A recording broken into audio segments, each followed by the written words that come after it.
Welcome to GRUNG TV, the entertainment hub for news, views, reviews, and gossip. Don't forget to like, share, and subscribe, and turn on your notification bell. Welcome back to GRUNG TV. A multi-agent probe have been launched into the apprehension of 2 Nicaraguan fishermen by residents in Westmoreland, with the men being handed over to the cops at the Savlamar police station in the parish on Saturday morning. The men are suspected to have been on a trip to collect ganja within the parish. The Marine Police and the Jamaica Defence Force Coast Guard have also launched a search for the vessel that is believed to have transported the men ashore. Reports are that shortly after midnight, the men were held by residents on the beachfront property in Paradise, Westmoreland. They were handed over to the police, who were summoned to the community. Former Police Commissioner Owen Ellington wants the new Firearms Act to impose lengthy sentences for illegal importation and possession of guns to break up the love affair criminals have with such weapons, which are reportedly used in 80% of the island's homicide. Ellington said that there is nothing in the current Firearms Act which makes importation an offense. We have had incidents where we hold on to people with over 30 firearms, wet foot coming off sea, but there is no offense in our Firearm Act for illegal importation of firearms. Ellington told our news source a revelation which stunned participants. While individuals are charged for illegal possession of firearms, Ellington wants illegal importation added as an offense. The wet foot, dry foot policy was established in the 1990s by United States President Bill Clinton, and it allowed Cuban nationals intercepted at sea to enter the U.S. without a visa and become permanent residents. If you could charge for the illegal importation of weapons and they could get a hefty prison time for that, it would be prevented. It's not foreigners who are buying guns and sending them here. It's Jamaicans who have their connection in the marketplace. These are the Jamaican criminal gangs who are buying guns and shipping them here to kill us off, he charged. The guns for drugs trade between Haiti and Jamaica for years added hundreds of high-powered weapons to the crime trade, oftentimes bettering the firepower of the security forces. According to Ellington, 85% of the guns in Jamaica come from our neighbors to the north and are bought by Jamaicans in the diaspora. The guns pour continuous fluid on the island's blood heap, reaching lands through scores of official and unofficial entry points. So how do you deal with it? You destroy the market. When you arrest people, sometimes you have guns that are linked to 10-15 murders. The courts don't want to hear this. When a man goes to court and plead guilty on illegal possession of firearm, that firearm is linked to other crimes that I think should be taken into consideration for sentencing, Ellington suggested. He said the full weight of the law should come down on such individuals unless the person is willing to turn a prosecution witness and tell the police where he got the gun. Was he on these crime scenes and if he is involved in them? But we deal with criminal offenders on a one-on-one basis. This man committed this crime. He is the man before the courts, and what you are telling me is not what he is charged for. And that's how we do it. We don't go after groups. We don't go after the criminal organization.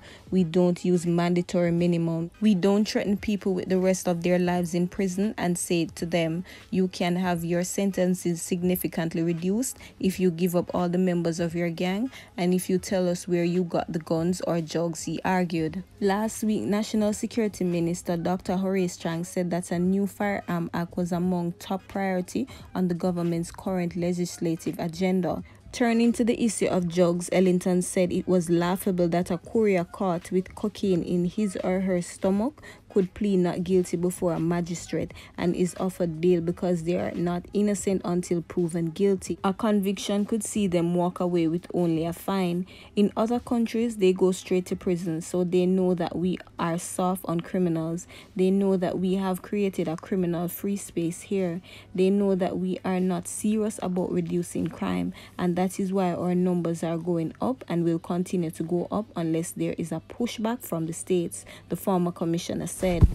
Many victims of crime have likened the sentences of the perpetrators as picnic lunchtime, clearly suggesting that the sentences do not match the crimes. The police are seeking the public's help to locate 25-year-old Siobhan Brown of Clowder District, Grange Hill in Westmoreland, who has been missing since Monday. He is of dark complexion, stout built, and about 175 centimeters, 5 feet 9 inches tall. The police said Brown was last seen in the community about 3:30 p.m. He was dressed in a purple t-shirt, blue jeans, and a pair of brown slippers. Anyone knowing the whereabouts of Chevon Brown is being asked to contact the Morgans Bridge Police at 876-955-1375, Police 119 emergency number, or the nearest police station. An Ananda alert has been activated for 14-year-old Sachel Brown of Marley Hill, Brighton in St. Catherine, who has been missing since Friday. She is of fair complexion, stout built, about 162 centimeters, 5 feet 4 inches tall.